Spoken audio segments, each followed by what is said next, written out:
Hello everyone. Today we are going to discuss Alzheimer's disease. Myself Dinesh Dangar, and you may be knowing that we are studying psychiatric disorder. In that we have already completed schizophrenia, right? Today we will go ahead with the next, that is Alzheimer's disease.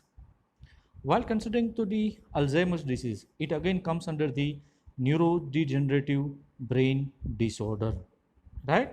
Many a time there might be a possibility that the question comes like, what and all disease comes under the neurodegenerative disorders? In that, always remember we can go ahead with the Alzheimer's disease. Next is schizophrenia, right? Parkinsonism, which comes under this specific category, and this can be the most common form of the dementia. What is that dementia? Dementia નો મતલબ થાય છે forgetfulness. Dementia means forgetfulness. Here it generally appears after or above the age of 65 years, right? So that we can say that most probably it can be seen with geriatric patient after the age of 65 years, and it is characterized by progressive memory loss. It starts and then there will be progressive memory loss.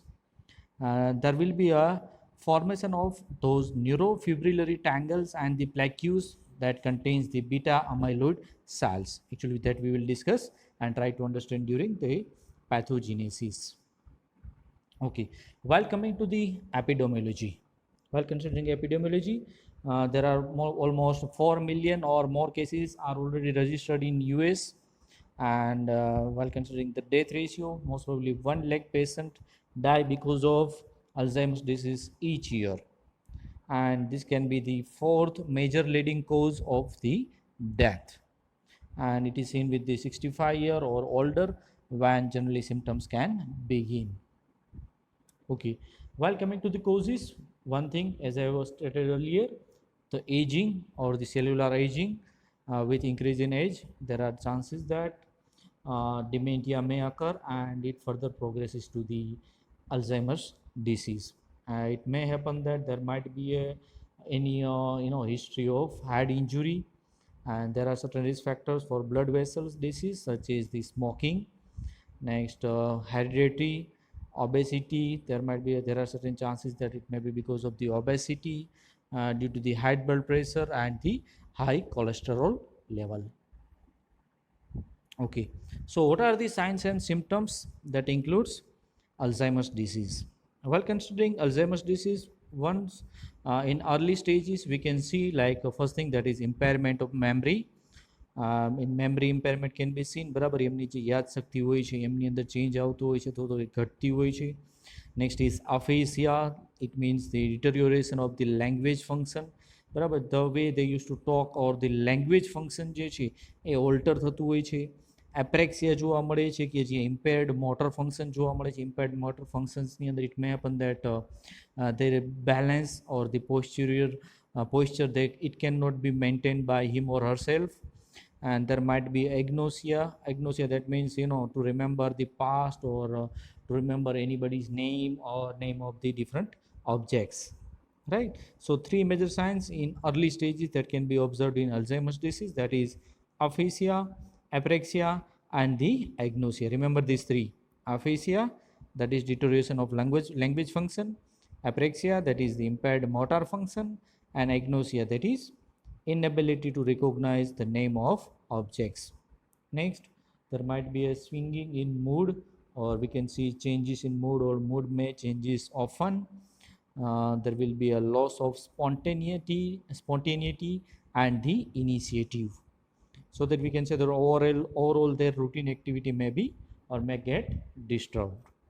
At progressive stages, there might be increased short-term memory loss, and person may feel certain kinds of confusion in maybe in a form of aphasia, or in cases of agnosia, or their the ability to recognize any object, or the forgetfulness nature may be increased. Here there might be a certain feelings of restlessness, અથવા તો patient જે છે એ tired feel કરે છે, તો ટાયર્ડનેસ જોવા મળે છે. There might be a loss of appetite, appetite જે છે એમનો લોસ જોવા મળે છે, ભૂખ લાગતી નથી. There might be certain personality changes even can be observed. So these are all the sign and symptoms of the Alzheimer's disease. Okay, next, that is diagnosis. While considering diagnosis, again the important parameter, as I have stated earlier during discussing psychotic disorders. Here the major important factor, that is the patient history. In that, the condition of the mental health and the way patient behaves, and the nature of behavior, and the family history may be helpful to draw some conclusion. Here in this case, for that diagnosis purpose, or for the diagnosis purpose, the detailed patient history may be required or can be recorded, and it can be received from their family or their friends, or any person who is just near to that specific person or the patient. Certain even laboratory tests can be performed for vitamin B12 deficiency, folate deficiency. Even for hypothyroidism, tests can be performed. Normal blood cell count can be performed. Serum electrolyte level can be seen. Next is we can go ahead with the CT scan.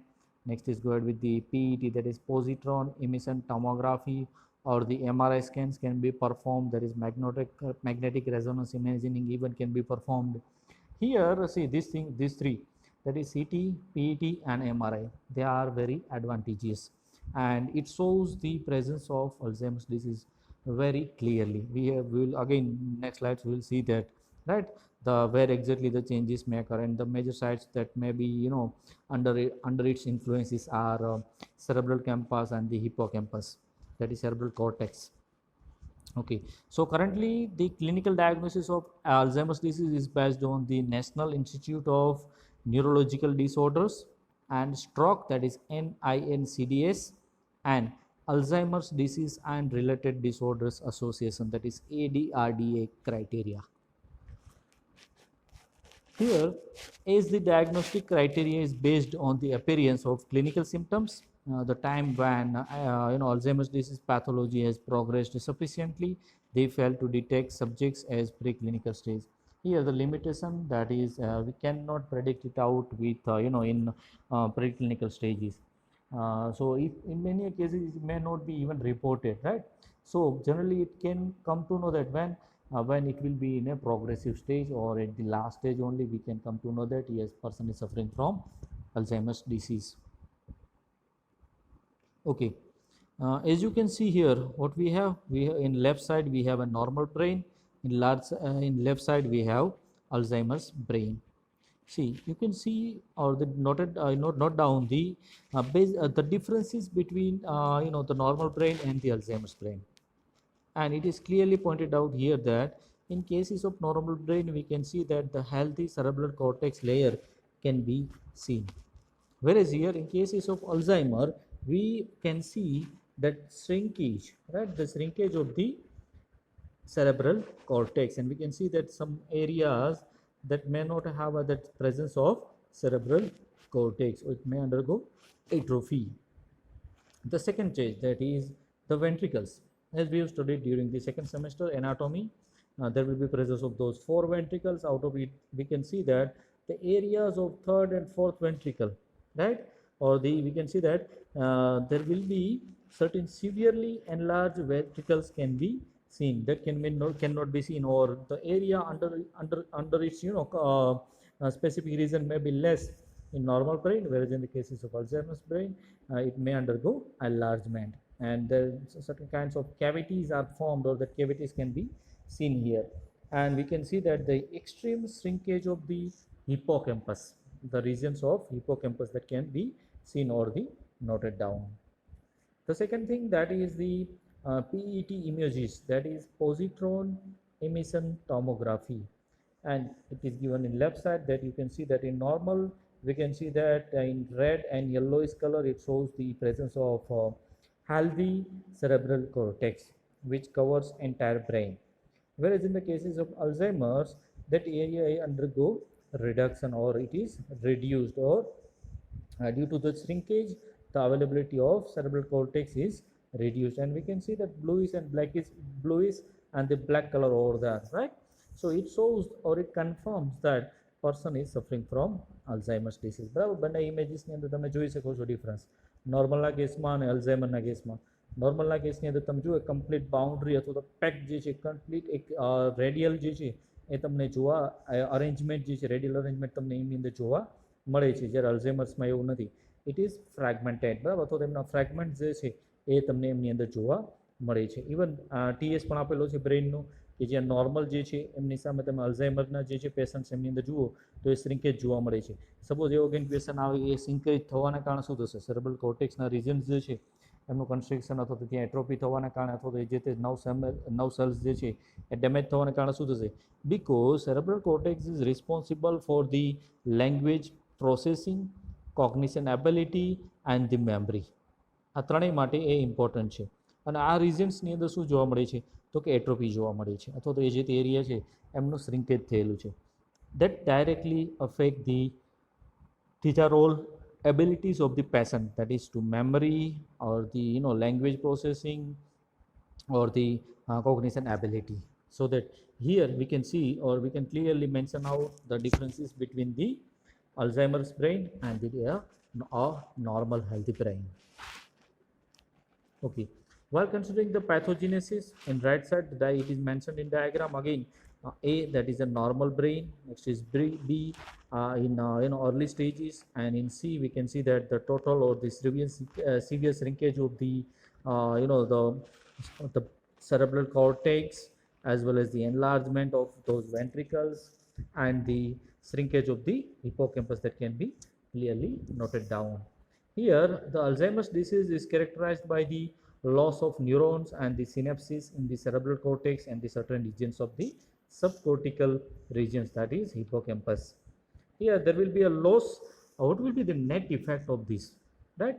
Because here while considering the Alzheimer's disease there will be a atrophy of those normal healthy neuron cells, and further it leads to how degeneration in the specific lobes like temporal lobe and the parietal lobe, as well as in certain cases of frontal lobe also. બરાબર, અહીંયા પેથોજેનેસિસની અંદર આ જે છે ડીજનરેશન થશે. ડીજનરેશનના કારણે બધી abilities જે છે કોગ્નિટિવ છે, ટુ રિકોગ્નાઇઝ છે.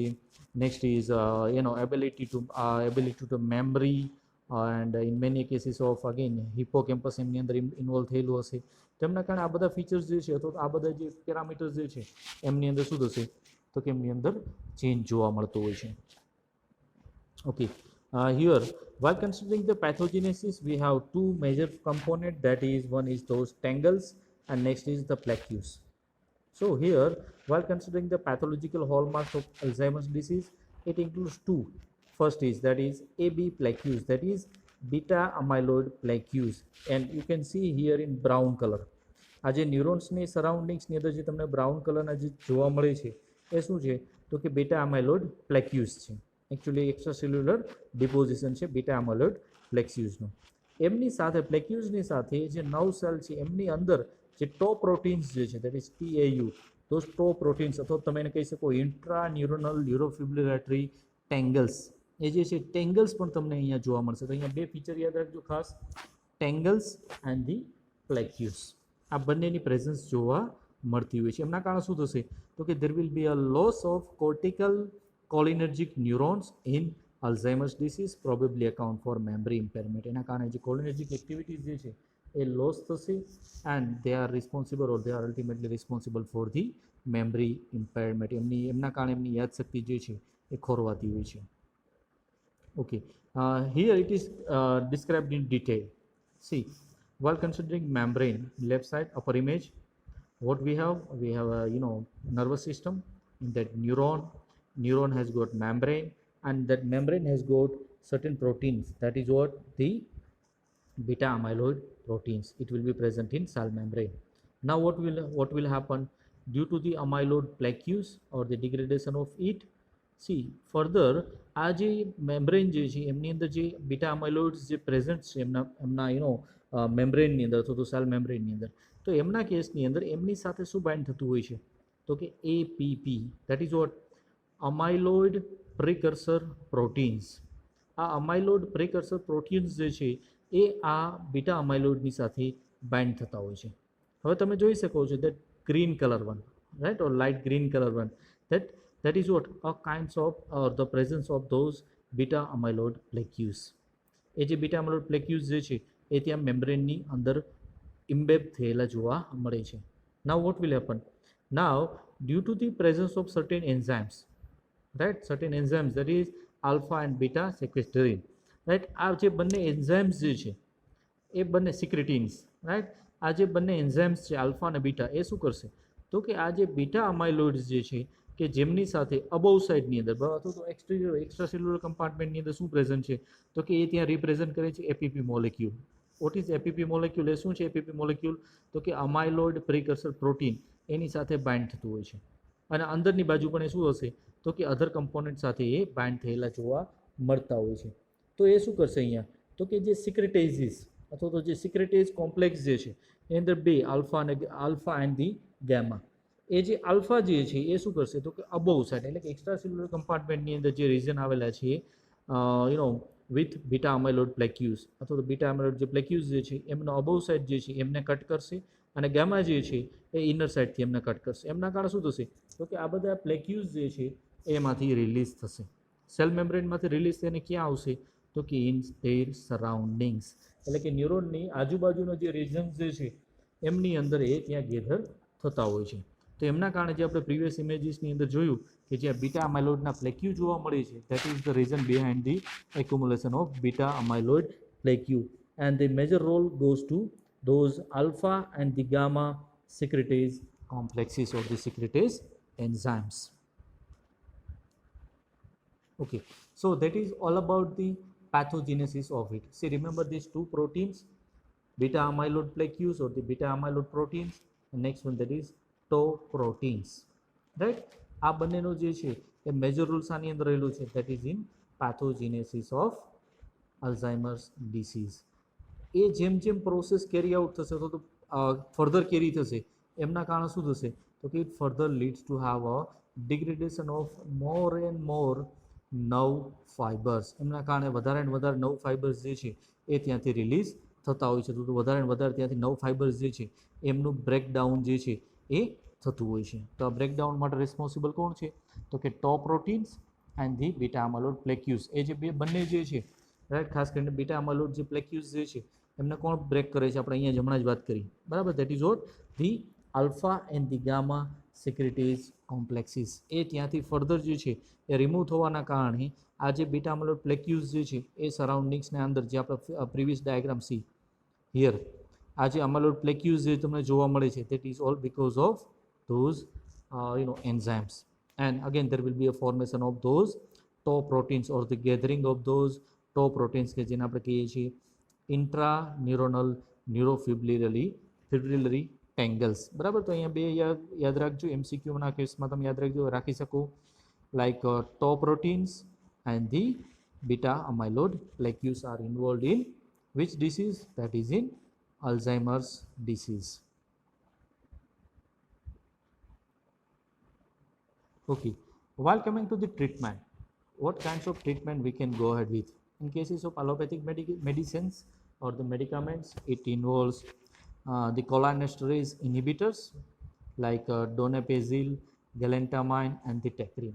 See, cholinesterase inhibitor, actually cholinesterase, it is basically an enzyme which is responsible for the degradation of acetylcholine, because it degrades acetylcholine into the acetyl coenzyme A and the choline moiety.